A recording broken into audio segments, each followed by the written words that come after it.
మాజీ మంత్రి పేర్ని నానిపై కేసు నమోదైంది. కృష్ణా జిల్లా మచిలీపట్నం ఆర్పేట పోలీస్ స్టేషన్ పోలీసులు పలు సెక్షన్ల కింద కేసు నమోదు చేశారు. పామరు సభలో విద్వేషపూరిత వ్యాఖ్యలు చేశారని నానిపై టీడీపీ నేతలు ఫిర్యాదు చేశారు.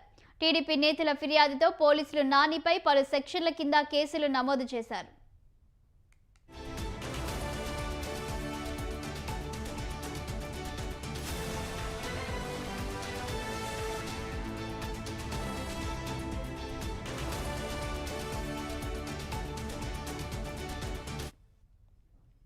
మాజీ మంత్రి పేర్ని నానిపై కేసు నమోదైంది. కృష్ణా జిల్లా మచిలీపట్నం ఆర్పేట పోలీస్ స్టేషన్ పోలీసులు పలు సెక్షన్ల కింద కేసు నమోదు చేశారు.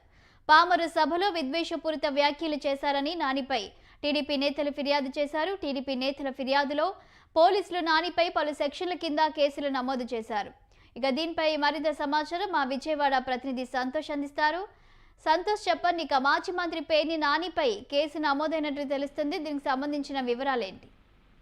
విషయాల్ని కృష్ణా జిల్లా మచిలీపట్నం ఆర్పేటలో అయితే కనుక police station Arpeta police station Perni Nani మాజీ మంత్రి పేర్ని నానిపై కూడా కేసు నమోదవడం జరుగుతా ఉంది. ఏదైతే ఇక ఇటీవలే పామర్రు నియోజకవర్గంలో ఒక వైసీపీ సంబంధించినటువంటి కార్యక్రమంలో ఇటు పేర్ని నాని అయితే కనుక పాల్గొనడం కూడా జరుగుతూ ఉంది. అయితే ఇటు కార్యకర్తలను ఉద్దేశించి ఇక ఏదైతే ఇటు రాష్ట్రంలో కూటమి ప్రభుత్వం చేస్తున్నటువంటి చర్యలపై అయితే గనక ఇటు మాజీ మంత్రి పేర్ని నాని అసహనం వ్యక్తం చేయడంతో పాటు కొన్ని డైలాగులు వాడడం, ఇదంతా కూడా టీడీపీ నాయకుల్ని ప్రేరేపించే విధంగా కూడా, వివాదాలకు ప్రేరేపించే విధంగా కూడా ఆయన యొక్క వ్యాఖ్యలు ఉన్నాయంటూ కూడా ఇటు ఆర్పేట పోలీస్ స్టేషన్ లో అయితే గనక ఇటు టీడీపీ నాయకులు అయితే ఫిర్యాదు అందించడం కూడా జరుగుతూ ఉంది. అయితే 0 ఎఫ్ఐఆర్ కింద అయితే కనుక పేర్ని నానిపై ఇటు 353, 196 సెక్షన్ కింద అయితే కనుక పోలీసులు కేసు నమోదు చేయడం కూడా జరుగుతూ ఉంది. మొత్తంగా చూసుకున్నట్లయితే కనుక